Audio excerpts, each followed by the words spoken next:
우리 한번 따라합시다. 남편이 2명이면 피곤합니다. 우리 옆에 분들을 고백합시다. 남편이 2명이면 피곤합니다. 이 제목을 들으면서 여러분 마음속에 또 그런 생각을 할 겁니다. 지금 한 명도 피곤해 죽겠다고. 한 명도 감당이 안 되는데 끔찍스럽다. 2명이라니. 여러분 오늘 이 7장은 율법과 은혜의 관계를 이 남녀가 결혼하는 이 결혼에 대해서 비유를 하면서 바울이 설명을 해주고 있습니다. 한 여인이 한 남자와 결혼을 했는데 그 남자의 이름은 율법이라는 남자였습니다. 그래서 이 남자와 사는 동안 여인에게 있어서는 자유함이 없었습니다. 왜냐하면 이 율법이라는 남자가 어처정도 있고 또 폭력도 있고 그리고 매일매일 내가 직장 갔다 오는 동안 아침부터 저녁까지 뭘 했는지 1시간 단위로 매일매일 적어가지고 내야 하고, 그래서 이 율법과 살아가는 동안 거기에 매여서 이 결혼의 기쁨과 즐거움도 없고 또 가장 힘든 것이 자유롭지 못하다는 것이. 그러다가 이 율법이라는 남자가 죽게 되고 또 다른 남자를 만나게 되는데 그 남자의 이름은 바로 은혜라는 남자인 것입니다. 앞에 살았던 이 율법이라는 남자와 너무나 다른 것입니다. 나를 첫째는 사랑해주고 나에게 자유케 되고, 여러분 우리가 이렇게 자유로움이 우리에게 있기 때문에 사실은 이 자유함이라는 게 피부로 영적으로 육적으로 잘 안 와닿는데요. 제가 한 어떤 방송을 보니까 이제 북한의 탈북자들의 생활을 얘기하는데 한국에 와서 제일 좋은 게 뭐냐고 물었을 때에 첫 번째가 그건 당연히 자유함이죠 라는 것이. 더 이상 매이지 아니하고 내 스스로 무엇을 선택하고 무엇을 결정할 수 있는 자유함이 가장 좋다는 것이 이 공통적인 의견이었습니다. 얼마나 그 북한 땅에서 그 사상과 체제에 얼마나 많이 매였겠습니까? 그러다가 이 남한에 오니까 너무 자유로운 것이. 오늘 이 여인도 마찬가지입니다. 은혜라는 남자를 만났을 때에 첫 번째가 뭐냐면 이제 매이지 않는다는 것이, 이 자유함이라는 것이. 그리고 그 사랑이 점점 깊어져 가는 그 삶의 모습을 경험하고 느끼게 된 것이. 그래서 이제는 더 이상 이 율법이라는 남자에게 매이지 않게 되어지는 삶을 살아가는 한 여인의 모습을 비유로 하고 있습니다. 그럼에도 불구하고 오랜 세월 율법에 얽매여 살았던 삶과 생각과 그리고 어떤 행동의 모습이 습관화가 되어서 이 은혜라는 남자하고 살면서도 문득 옛 율법의 어떤 남자의 그 그림자가 자기를 진두르고 또 자기의 생각을 흔들어 놓을 때가 있게 되어지는 것입니다. 분명 은혜라는 남자는 그 여인에게 자유함도 주고 사랑도 주고 은혜도 줬음에도 불구하고 아직까지 그 남자의 그 때가 완전히 벗어나지 못하는 그런 여인의 모습을 우리가 보게 되어집니다. 여러분 그런 모습들이 오늘 믿음의 삶을 살아가고 있는 우리에게도 있을 수 있다는 것이죠. 그동안 그렇게 살아왔기 때문에 이게 아니라는 것도 알면서도 우리가 거기에 또 매이고 또 거기에 어떤 그 속에서 가졌던 그 두려움에 쫓기게 되어지기도 하는 그런 어떤 삶의 모습이 이 시대 은혜 속에 살아가는 예수 그리스도를 만나서 순결한 신부로 살아가는 우리에게도 그 과거의 죄가 그렇게 계속 발목을 잡으려고 할 때가 있는 것입니다. 여러분, 저와 여러분들이 우리 오늘 새벽에 묵상했던 것처럼 우리가 여전히 하나님의 은혜 아래 있다라는 것을 저와 여러분이 기억하기를 주의 이름으로 축복합니다. 그래서 우리는 죄와 더 이상 상관이 없다라는 것이. 그래서 주님께서는 나의 어떤 과거의 죄만을 위해서 십자가에 돌아가신 것이 아니라 거기에는 아담의 원죄뿐만 아니라 우리의 자범죄, 즉 과거, 현재, 앞으로 미래의 모든 죄까지도 주님께서 십자가에서 단번에 정리하시고 해결해 주셨다라는 사실인 것입니다. 그런데 우리가 이 사실을 믿으면서도 현재 죄를 짓고 있는 내 모습을 바라보며 그럴 때마다 우리는 문득문득 죄책감 속에서 또 나에 대한 좌절과 실망감 속에서 우리가 놓이게 되어질 때가 있는 것입니다. 여러분, 죄가 더 이상 우리를 상관하지 않는다는 것은 우리가 이제 의의 종이 되었기 때문이고 의의 병기가 우리가 되었기 때문인 것입니다. 그러면 죄와 상관이 없다라는 것은 어떤 의미인가? 첫 번째로 보면요, 사단이 더 이상 우리를 참소하지 못한다는 것입니다. 왜? 십자가에서 이미 다 그리스도께서 이루어 놓으셨기 때문인 것입니다. 그것을 우리는 믿고 나가야 되며, 특별히 오늘도 내 삶에 신앙에 끊임없이 과거의 율법적인 것이 우리에게 다가오면 저와 여러분이 그것을 주의 보혈로 덮는 결단이 있기를 주의 이름으로 축복합니다. 왜? 우리는 더 이상 정죄함 없다라는 것이 주 보혈의 능력으로. 오늘 그래서 우리에게 가장 중요한 것은 뭐냐면요, 이 근거가 바로 하나님의 말씀이라는 것입니다. 여러분, 오늘 우리가 새벽에 보았던 그 6장 몇 절 말씀이냐면요, 17절 말씀을 우리 한번 봅시다. 6장 17절 말씀 시작.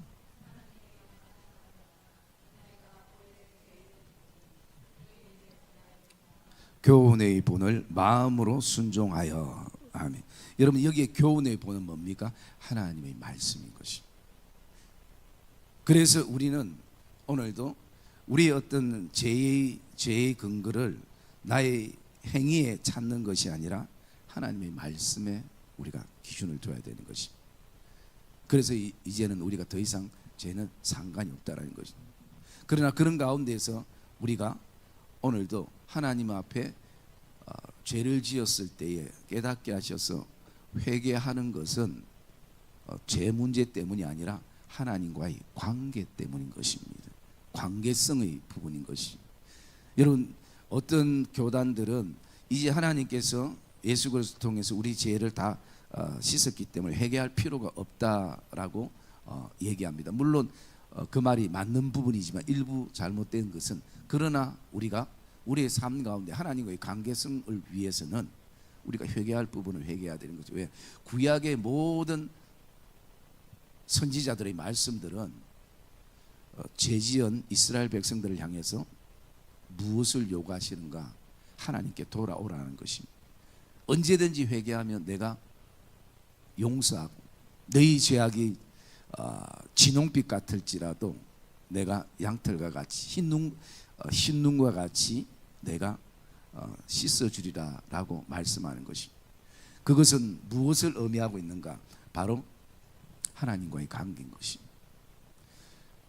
그러기에 하나님과의 관계성 속에서 우리가 회개함을 통해서 하나님의 더 깊은 은혜, 결국 우리는 은혜 아니면 살아갈 수 없다는 고백을 우리가 가지게 되고 경험하게 되고, 하나님께서 끊임없이 우리를 초대하시는 그 이유는 그분의 풍성함을 우리가 이 땅에서 경험하기를 원하고 있는 것입니다. 그러면서 7절부터 이 말씀을 바라보면 바울이 율법의 중요성을 말해주고 있는 것입니다. 여러분, 이 당시에 이 편지를 이렇게 쓰고 바울이 가는 곳마다 우리는 율법에 매이지 아니하고 하나님의 은혜 아래 있습니다 라고 말씀을 전하기도 하고 편지를 썼을 때에 일부 사람들 안에 어떤 마음이 있었냐면 율법에 대한 폐지론을 주장하는 사람들이 있었습니다. 그럼 율법이 필요 없지 않느냐, 필요 없는 율법을 하나님이 왜 주셨느냐 라고 얘기했을 때 우리가 이미 앞에서 묵상 다 했던 것처럼 하나님이 율법을 주신 그 목적은 한 가지라는 것이, 내가 죄를 깨닫고 내가 죄인인 것을 보게 하기 위해서 주셨다라는 것이. 그래서 율법은 하나님의 은혜로 가게 하는 몽학 선생이라는 것입니다. 길잡이고 인도자라는 것입니다. 율법이 존재하는 것은 은혜로 이끌기 위한 내용이라는 것입니다. 그래서 율법에 탐심이라는 것이 기록이 되어 있기 때문에 탐심이 죄구나라는 것을 우리가 알게 된다는 것이, 이것은 윤리와 도덕의 차원을 뛰어넘어서 하나님 앞에 죄구나라는 것을 우리가 발견하게 되어진다는 것입니다. 그러기에 그 율법도 거룩하고 계명도 그것이 거룩하다라는 것을 바울이 말씀을 하고 있는 것입니다.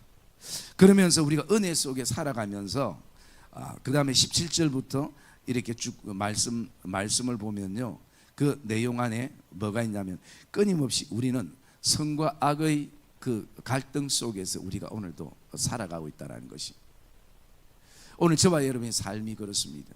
진리와 비진리 사이에, 또 정직과 거짓 사이에, 불의와 의 사이에, 그리고 오늘 선과 악 사이에 우리가 오늘도 존재하며 우리가 살아가고 있는 모습을 보게 되어지는 것입니다.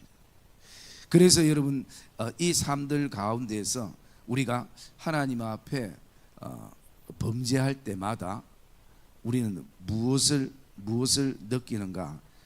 정말 하나님의 은혜가 우리에게 얼마나 큰가를 우리가 느끼게 되고 또 알게 되어지는 것입니다. 여러분, 율법으로서 끊임없이 그 시대 사람들 안에는요, 율법을 통해서 자신의 뭐를 드러내고 싶었는가? 자신의 의를 드러내고 싶은 것이, 조금이라도 내가 다른 사람보다 낫다라는 것. 여러분, 이것은 그 시대 사람뿐만 아니라 은혜 속에 살아가는 우리도 마찬가지입니다. 우리도 조금만 내가 다른 사람보다 낫다 생각하면 그것이 내 안에 순간 의가 되어질 때가 많이 있는 것을 우리가 경험하게 되는 것이. 제가 어제 아래 어떤 그 녹음 파일을 이렇게 들으면서 부산에 좀 유명한 목사님인데 그 교육자들하고 회의를 하면서 저는 처음에 안 믿어졌어요. 그 교육자들 여전사님들한테 또 부목사들한테 그 어쨌든 뭐 잘못은 했겠죠. 뭐 열심히 안 한다는 것 때문에. 그런데 그냥 책망할 수 있죠. 잘못하면 또 구중도 할 수 있고. 그런데 거기에 중요한 것은 말 한마디 한마디가 다 욕이에요. 제가 지금 입에서 이렇게 표현할 수 없는 욕들을. 그래서 그것을 이제 그 방송을 제가 이렇게 들으면서 저는 의심해서 혹시 이거 AI 아닌가? 그 사람 목소리를 AI를 통해 가지고 이렇게 한 게 아닌가? 그런데 나중에 보니까 그 교인들한테 사과문을 이렇게 올린 게 있던데요. 그래서 제가 그것을 들으면서 뭘 느끼냐면 인격적으로 대하지 못했던 부분들이구나라는 생각이 제 마음속에 들었습니다. 그러고 그분이 한 번씩 뭐 웃기기도 하지만 또 뭐 이런 얘기하면 여러분들 계속 지금 어디에 집중하면 누굴까? 그런 데 집중하지 말고, 그게 지금 중요한 게 아니니까. 그래서 때로는 그 여전사님 본인보다 연세가 많을 수도 있는데 완전히 정말 쌍스러운 말을 하고, 그게 한마디가 아니라 여러분 그 조사처럼 접속사처럼 연결할 때마다 욕이에요. 그래서 이제 제가 그걸 들으면서 제가 마음속에 나는 절대 안 그래야 되겠다. 여기까지 딱 되면 딱 괜찮아요. 그런데 또 그거만 생각이 드는 게 아니라 제 마음속에 어떤 생각이 들겠습니까? 야, 나는 안 그러는데 하면서 내를 조금 내세우고 싶은 생각이 거기에 들게 되는 것이. 그런데 여러분, 우리가 뭘 항상 생각해야 되느냐면 죄의 어떤 모습이나 크기가 아니라 우리 모두는 죄인이었다는 이 전제를 우리가 기억해야 됩니다. 우리 모두는 죄인이었는데 예수 그리스도의 십자가의 은혜로 그의 피로 말미암아 이제 우리가 죄의 씻음을 받고 의인 되었다라는 이 큰 총체적인 내 인생에 대한, 내 삶에 대한, 내 신앙에 대한 이 주제를 잊어버리면 안 된다는 것입니다.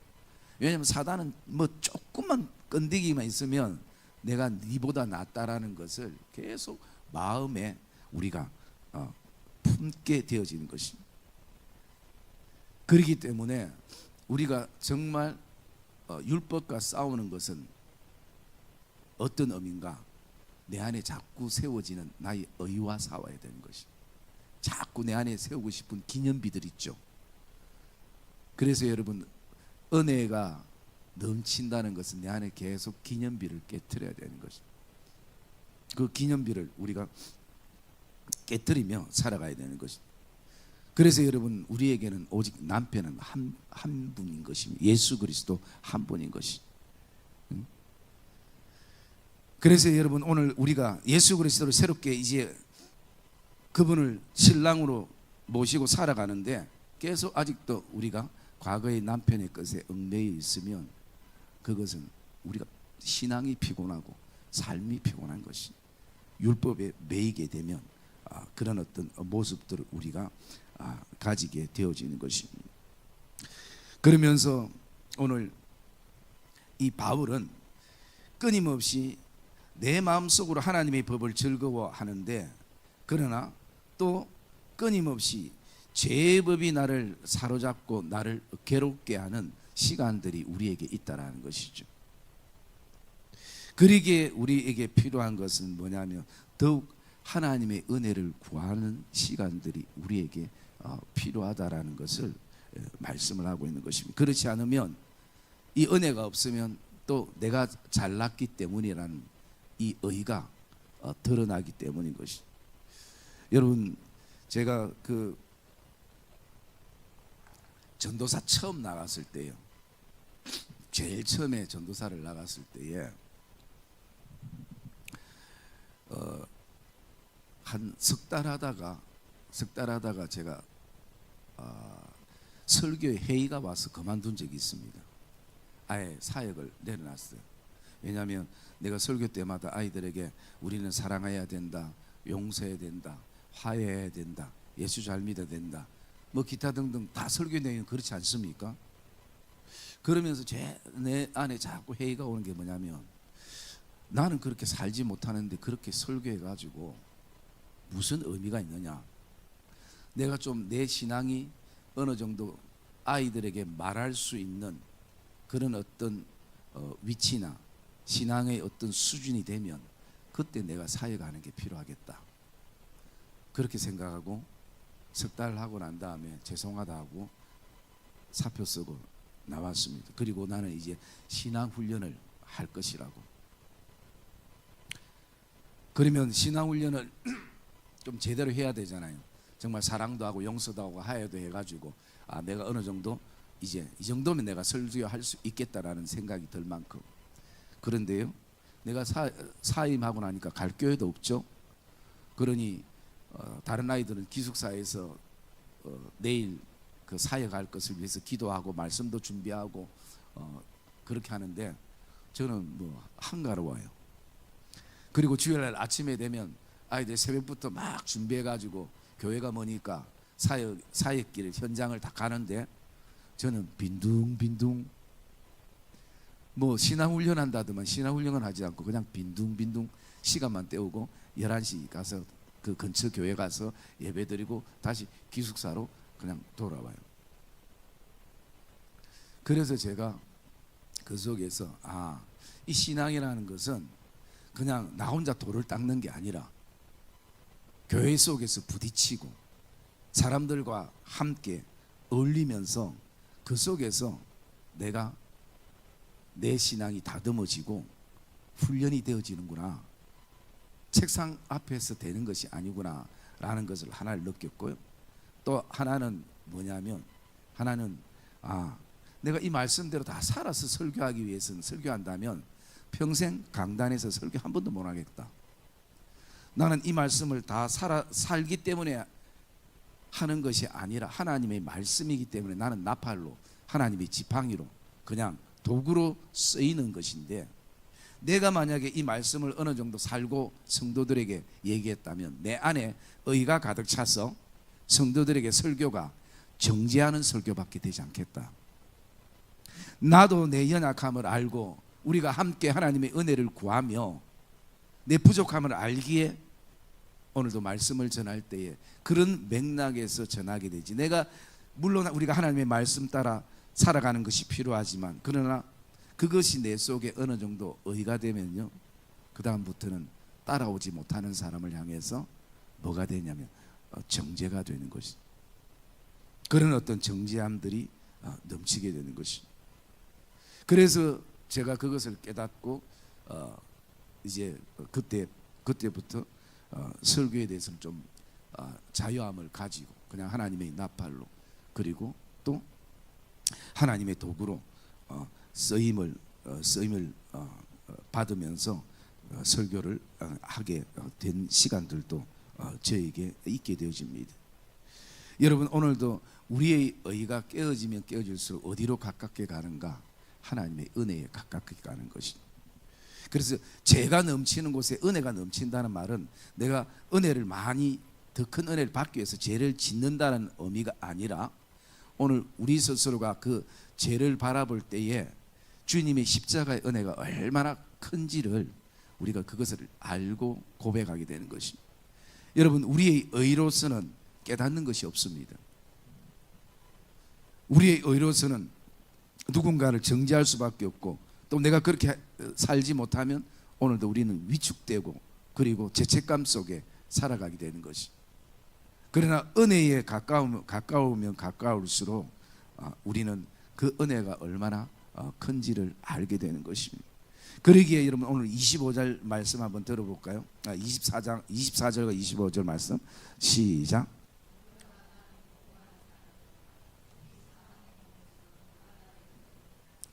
우리 주 예수 그리스도로 말미암아 하나님께 감사하리로다. 그런즉 내 자신이 마음으로는 하나님의 법을, 육신으로는 죄의 법을 섬기노라. 아멘. 여러분, 이 사도 바울의 이 고백은 오늘도 자신도 역시 이 환경 속에 살아가는 이 공고한 사람인 것을 고백하게 되고, 그런 가운데서 자신이 다시 한번 돌아보는 것은 뭐냐면 바로 그리스도의 은혜라는 것입니다. 그리스도의 은혜가 여전히 우리에게 있게 되어지는 것을 그가 고백을 하게 되는 것입니다. 그래서 8장으로 넘어가면 1절에 제일 먼저 고백하는 것이 그리스도 예수 안에 있는 자에게는 결코 정죄함이 없나니라고 믿음으로 선포하며 나가는 것입니다. 사랑의 믿음의 성도님들, 오늘 우리가 이 7장 말씀은 우리의 신앙 가운데 굉장히 중요한 교훈을 가져다 주는데요, 오늘 우리는 더 이상 율법의 매이는 이미 우리가 새 신랑 되시는 예수 그리스도와 새로운 신앙의 결혼 속에서 우리가 살아간다면 과거에 또는 끊임없이 우리를 매이게 하는 율법의 남편은 이미 죽은 것입니다. 그래서 우리에게는 남편이 둘이 아니라 남편이 하나인 것입니다. 예수 그리스도가 우리의 신랑 되시는 것이고, 우리는 그 신랑 되신 주님의 사랑과 은혜와 그의 자비와 긍휼을 우리는 누리며 자유함 속에 우리가 살아가는 것이 우리가 살아야 될 믿음의 삶이고, 또 앞으로도 걸어가야 될 믿음의 그 여정이라는 것을 저와 여러분들이 오늘도 기억하기를 주님의 이름으로 축복합니다. 그리고 끊임없이 내 안에 그 세워지는 의탑들을 우리가 깨트릴 때 우리는 그 속에서 죄로 죽을 수밖에 없는 우리를 살리신 주님이 아니라 죄로 죽었던 나를 살리신 그 주님의 은혜 속에 살아가고 은혜 아래 있고 그 은혜가 우리에게 얼마나 귀하고 큰지를 우리는 오늘도 고백하며 나가게 되는 것입니다. 그래서 여러분 우리가 그 율법이라는 것을 통해서 그 어둠을 통해서 우리는 무엇의 중요함을 보는가? 빛의 중요함을 보게 되는 것이. 그리고 이 사망이라는 것을 통해서요 우리에게 영생을 은혜라는 영생을 우리가 보게 되는 것이. 그래서 오늘도 저와 여러분들 안에 오늘도 주님이 우리에게 주시는 그 은혜에 대해서 저와 여러분들이 오늘도 감사함으로 나가는 그런 복된 믿음의 여정이 되어지시기를 주님의 이름으로 축복합니다.